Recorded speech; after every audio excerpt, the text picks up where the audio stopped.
We're back on the air here on 88.7 KWDM The Point. I'm Ian Nelson alongside Cole Sunderman and Johnny Reynolds. It's coming a little late, or coming a little early, but we got fourth quarter Friday on a Wednesday. It's a special edition of the show as we will not have school on Friday for professional development for the teachers. The teachers going to get taught for a change. And so, yeah, we're going to have a sports show today.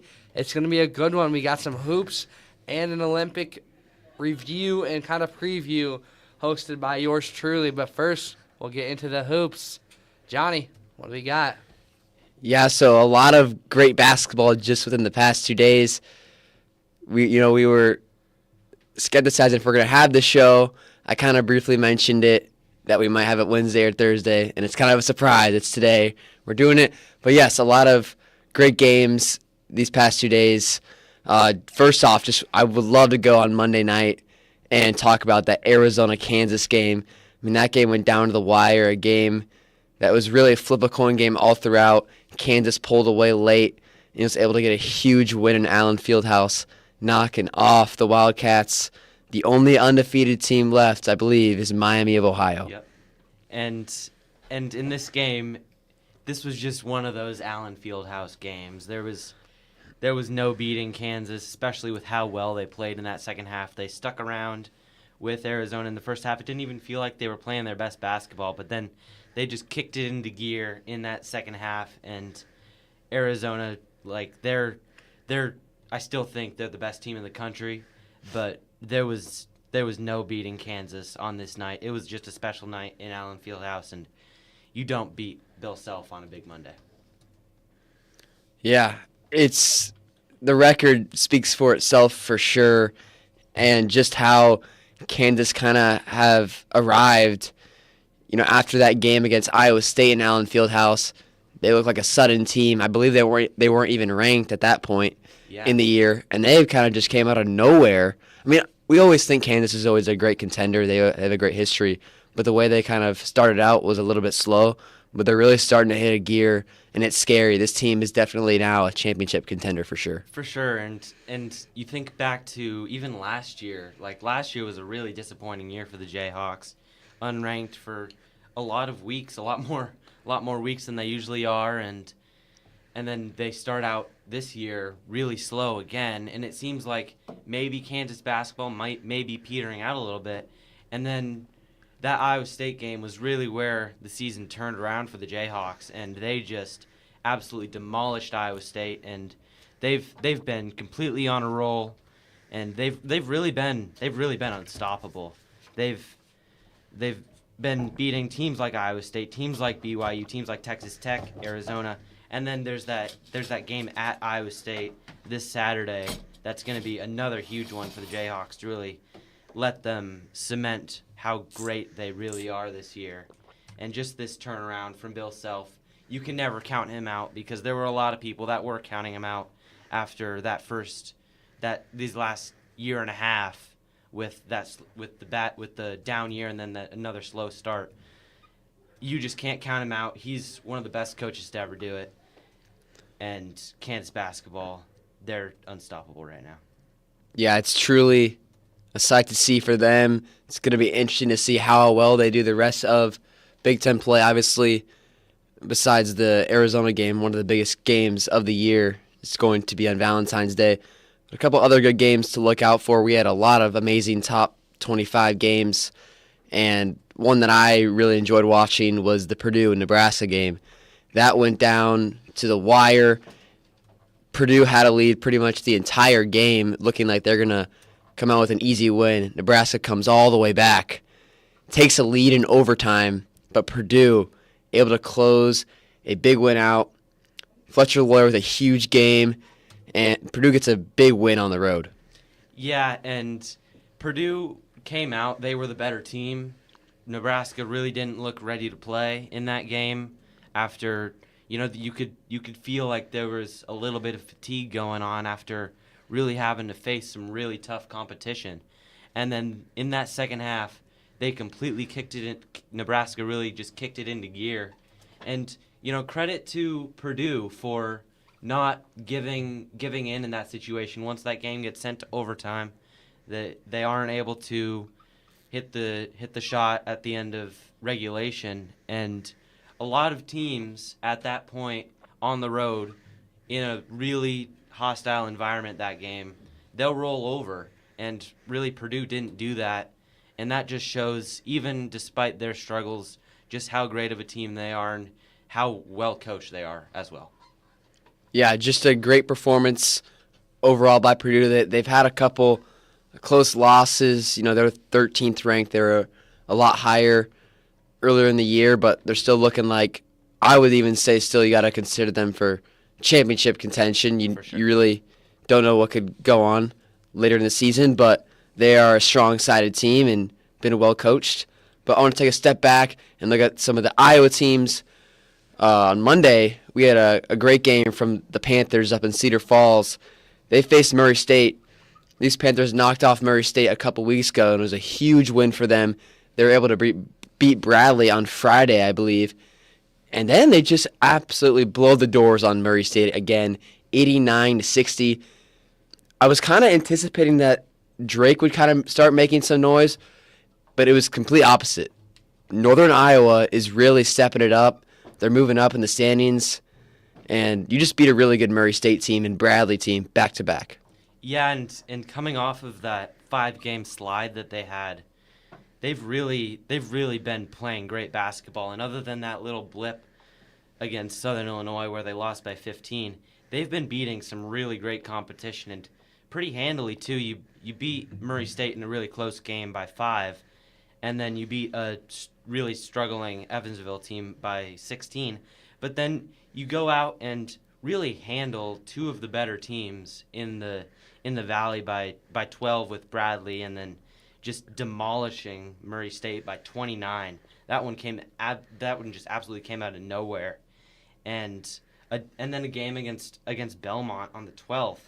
This is really a stretch that we went into it saying this is going to be the tell-all for how good this UNI team actually is, and they've completely just blown everybody's expectations out of the water. Yeah, the Panthers, it kind of looks like they're now for sure a Missouri Valley contender, even though they're 6th in the conference still, just based off of conference records. But University of Illinois Chicago 8-6, Illinois State 8-6, as well as the Panthers.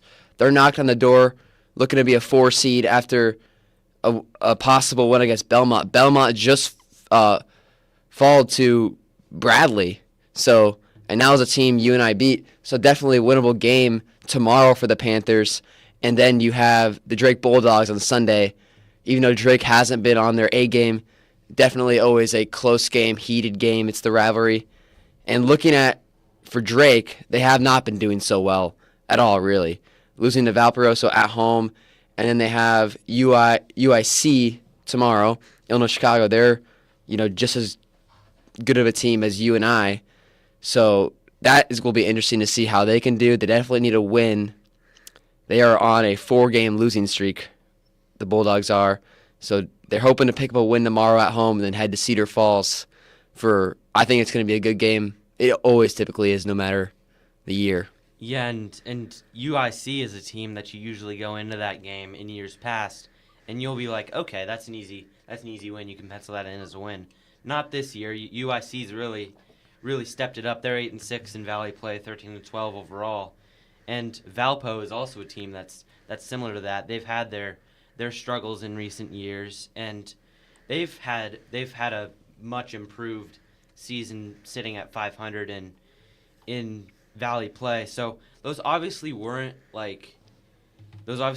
easy teams to beat like they have been in some years past, but man, you really don't like to see them lose to teams like that. There's been some understandable losses, losing to Belmont, losing to Bradley, but a game like this Valpo game, that's a game that you really have to step up, and that's a game that they can win for sure, but they just weren't able to put together a full game, and that's really been the struggle that we've seen from them this year. Yeah, and I think this year the Missouri Valley is so competitive all around. Evansville, they've been struggling forcing a lot of games to late game scenarios and overtime. They finally get a good win, and it was against Illinois State. They won by 8. You know, I mentioned Belmont losing. Murray State looked amazing the start of the year, and they've kind of fallen off. And you've had Southern Illinois, which they're third to last in the conference. That's kind of spoiled some games for Drake and UNI. But it just looks like this UNI team, yeah, they're in the middle of the table, but it looks like they're starting to creep up and do something. And I think we've mentioned it on previous shows.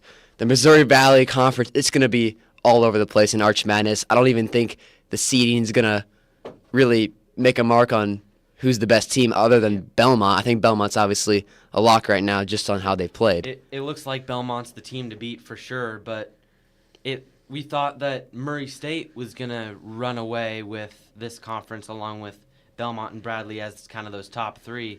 But then, like you said, Murray State kind of fell off. So this really the theme of Valley play this year has just been the streaks that so many teams have gone on. Obviously, Murray State starting off so hot and then losing a bunch of games. And we've already mentioned on this show multiple times in shows past how UNI and Drake have also been super streaky. So, you know, it like you said, it doesn't really matter where you get seated. It does help if you get some buys and stuff like that. But at the end of the day, with how streaky this conference has been, anybody can get hot and anybody can win this conference. Yeah, it's going to be super exciting to see. We will keep talking about it the next few weeks, and Arch Madness is going to be here before we know it. But we're going to move on to the Cyclones. They had a game last night in Fort Worth. I wouldn't say an unexpected loss. It kind of gave a trap game scenario. Definitely unexpected, but yeah, trap. Yeah, it was an interesting loss, and TCU was able to come out on top. So Iowa State kind of takes one in the conference, but they have a big game Saturday to hopefully back that up. Yeah, and this really was a trap game. This was one that you expected to win. Obviously, a loss at then 14-9, now 15-9 TCU. Obviously, you're not expecting for that to be close as the number 5 team in the country. And even if Iowa State does beat Kansas on Saturday, I'm sure they will drop maybe a spot or two, but in the AP poll. But in this game, it all came down to just the shot making and really the offense. When you score 55 points as such a prolific offensive team, that's really going to hurt you. And the 3-point shooting especially, they shot 5 for 23, good for a 22% 3-point percentage. That's not going to cut it. And it really did feel like guys like Momcilovic and even Jefferson, they just weren't on their game. Jefferson felt like he was real loose with the basketball. Iowa State fans have been very frustrated with him. He's such a great player, but that's really been the big knock on J-Jeff, and he's been a little sloppy, and it's hurt Iowa State. And then Momcilovic, who's been the best shooter in the country by a pretty sizable margin, really hasn't played that well in the last 2 games. He shot 3 for 11 from 3 in this game, which is a complete far cry from how well he's been shooting.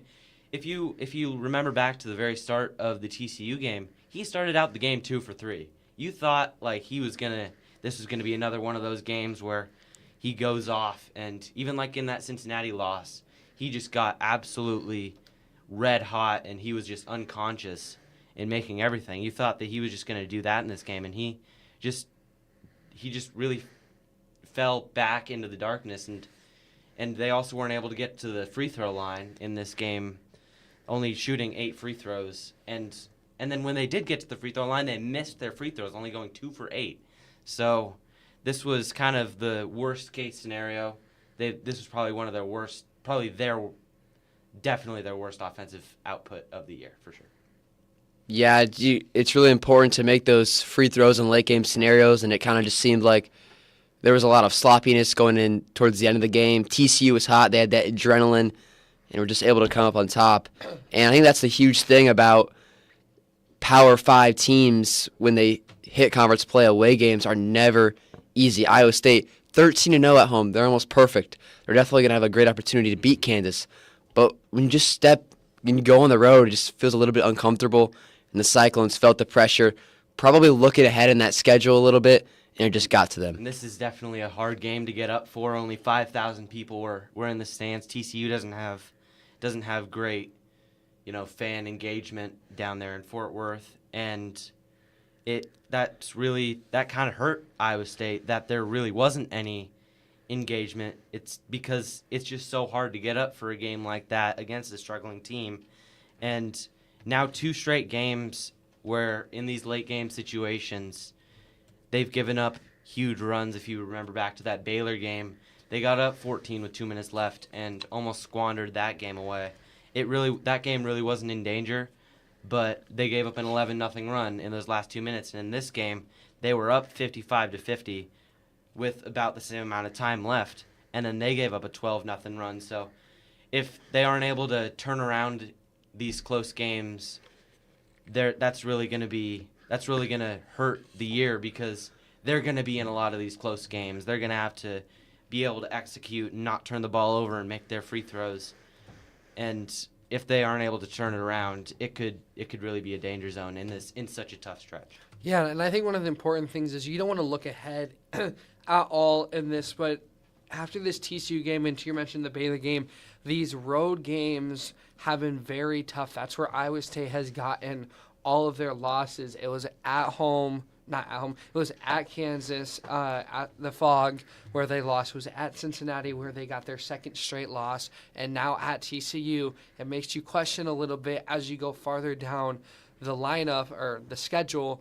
What are these games going to be like? They're already so close against teams that they probably shouldn't be close to. So now that you go down, and this is one of the toughest stretches in all of college basketball, is what Iowa State is looking at now. You have at home Kansas, you have the game that I'm looking at is the Arizona game. You have to go at Arizona, and you've already had these super close games on the road.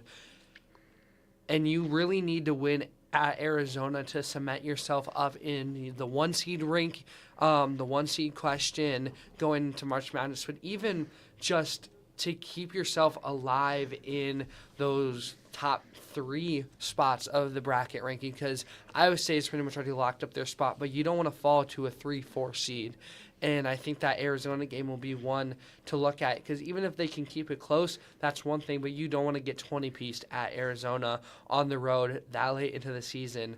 So I think in these couple of games, you're going to really have to tune up, especially when you're on the road. You can't let these leads slip away. You let 13 go to 2, and you went from 5 to a loss on the road. That just can't happen. Yeah, and you mentioned that seeding. That's really been, there's really going to be a lot of scoreboard watching for Iowa State fans, especially coming down this stretch of the year, because with this TCU loss, a 1 seed is pretty much off the table. It can still happen if you win out or maybe lose one game, but a 1 seed is going to be really hard now with a loss like this. Luckily, this is a quad 1 loss. They don't have any. The Cyclones only have all 3 of their losses are all quad 1 losses, so it doesn't really hurt them that much. But luckily for Iowa State, teams like Illinois, they got upset last night at home. Let's see, it was North Carolina that got upset by Miami on the road. And Illinois and North Carolina are all similar in that they're both competing for that 2 seed line and even trying to get up to a 1 seed line. And then also Nebraska, who is ranked number 7, they also lost. So it's really been a lot of cannibalization in the last week or so of these top teams, where it's really gotten chaotic, and it's going to make for a great end of the year.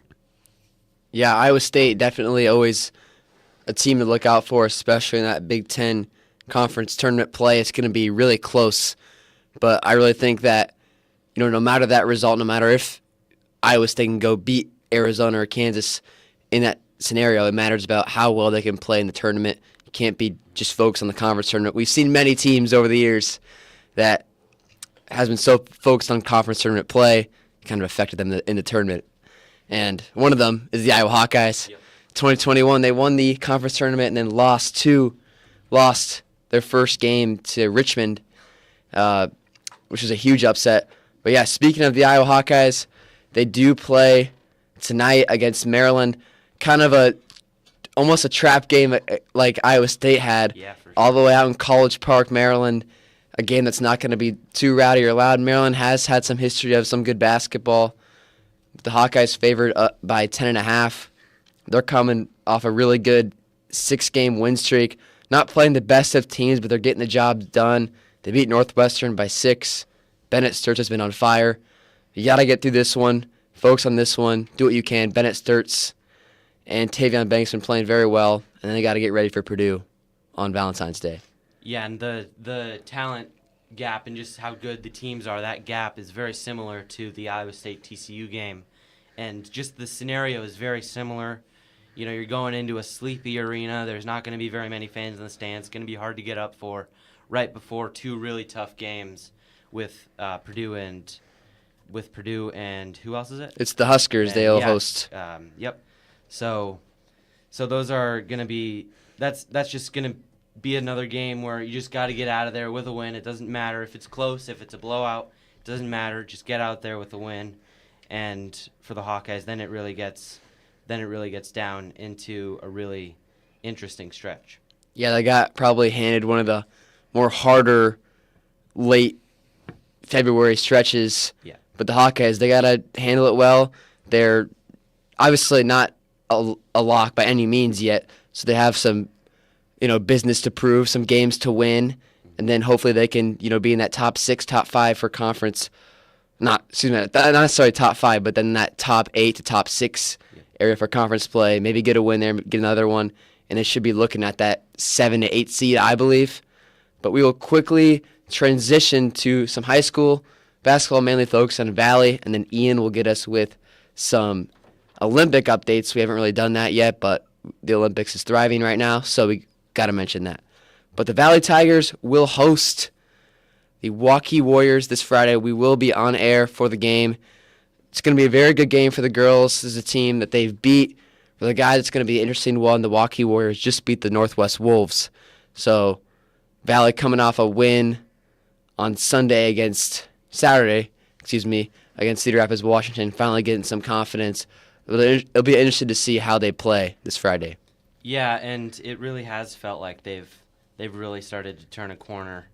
They've really stuck with teams. They were up 19-9 at the end of the first quarter against Council Bluffs Lincoln on Tuesday. They ended up losing by 14, but that Council Bluffs Lincoln team, they're a really good team, sitting at 17-2, one of the top teams in 4A, and being able to stick with them, it's another one of those late game situations that have been really plaguing the Tigers. Got outscored by 11 in the fourth quarter, but they've been able to stick with some teams and really give them a little fright, and if they can stick around with some teams, they might be able to pick off one or two of these last couple games. Yeah, it was a good sign to see. I think Valley's, I would have to say, hardest schedule in 4A just off their non-conference games, and the way they did stick with Lincoln, like you said, Cole, is a good way. On the road in Council Bluffs is not easy, but these last 3 games cannot be any harder, I would say. 2 of the best teams in the conference, pretty much, other than Dowling with Waukee and Northwest, and those games are back-to-back. And then you got to play Roosevelt at home, which just blew the doors off against Urbandale, and they're looking pretty strong. So hopefully looking for a good result and keeping games close, and then see what happens against Roosevelt, because really anything can happen in these late stretches of the year. Yeah, and that's what's so fun about high school basketball. For the Tigers, it's really been a tough year. Obviously, being 1-17, but they've really been challenging a lot of teams, and they have a really good chance to maybe even pick up a win in these last couple games of the year. Yeah, and for the girls, it's going to be a game that their last conference play, they haven't played since the Johnston game last week, where it was a loss 38-65. So they're looking for a little bit of bounce back. They beat this Warrior team 63-45, and then they got Carlisle to finish off the year. They're still trying to fight for the highest seed possible for sub-state. I believe that comes out pretty soon, though, for the girls. Mm-hmm. That it does. Moving on now, we got the Olympics. It is February 2026, the Winter Olympics in Milan Cortina in Italy. Wow, I can't speak. Just so excited. The U.S. already starting to get hot in the medal count right now. Actually, a quick update is in the speed skate in the men's 1,000 meter. Jordan Stolz, the U.S. wins gold in that one, fall behind Netherlands and Japan. So Netherlands and China, I should say. And so that moves them not only up with another gold, but it moves them up in the medal count to second. Norway leads it, 7 gold, 2 silvers, 4 bronze. They have 13. The U.S. in second now with 4 golds, 5 silver, 2 bronze, with 11 total medals. Switzerland in third with 4 gold, a single silver, 2 bronze with 7. Germany in fourth with 3 golds, 3 silvers, and a bronze with 7. And then Italy, although they have the third most total medals, a lot of those are from bronze. They have 3 gold, 2 silver, and 7 bronze there. That is the medal count. Your current winners for the U.S. in alpine skiing with a silver in the Super G, Ryan Cochran-Siegel, who was favored in that matchup, falls to silver, but still picking up a really big medal for the United States. The women's team, Salem, also in alpine skiing, picked up a bronze. And in the downhill, the women's, Breezy Johnson shocks the world and gets gold in that one. In the freestyle skiing, the women's moguls, it was a U.S. taking the top 2, Elizabeth Lemley with the gold and Jalen Koff with the silver. In the men's slopestyle, Alex Hall wins the silver. And then in figure skating, to win their second team event in a row, coming off the 2020 win where they defeated Japan in that Olympics. They do it again. The U.S. win gold in the team event in figure skating. In cross-country skiing, in the men's sprint, Ben Ogden wins 1 silver. And after being medalist for the past couple Olympics in the mixed doubles for curling, the U.S. picked up a huge silver after falling to Sweden in the gold medal match. And finally, picking up a bronze, Ashley Farquharson won luge, got the silver in that one. There's a lot of good matchups upcoming for the U.S. They are currently battling against, I'm not for sure who they are battling right now. It's curling. Yes, it's Czechia. They are in the men's team curling event right now, taking on Czechia. They lead right now in the 5th end, 2-1 on Czechia in the men's round-robin session 1 of curling. Looking towards the rest of the day, figure skating, there's a free dance for figure skating that the men, that the U.S. could potentially medal in again. And then there's also another medal event in the men's double run for luge later today. That is all we have. But big news for hockey fans. Ice hockey men's prelim. The first match is today, Sweden, Italy in the Group B. The U.S. will feature a lot of NHL players alongside many other countries who have NHL players on that team. The U.S. women's hockey team picked up a huge upset against Canada where they won, I believe, 4-0. 5-0. 5-0 on the Canadians. The Canadians who came into this Milan Cortina Olympics as the gold medal favorite. The U.S. are putting a stop to that favoritism right now and looking like a strong competitor coming out of the prelims. We'll get all those draws later. But yeah, these early Olympic Games, they're already starting to be really, really fun. And the U.S. showing that even in the cold weather, they can shine. But that's all we have time for. The bell's about to ring in 3 minutes. Thank you all for tuning in to this special edition of Fourth Quarter Friday on a Wednesday. I'm Ian Nelson alongside Johnny Reynolds and Cole Sunderman, wishing you all a wonderful Valentine's weekend.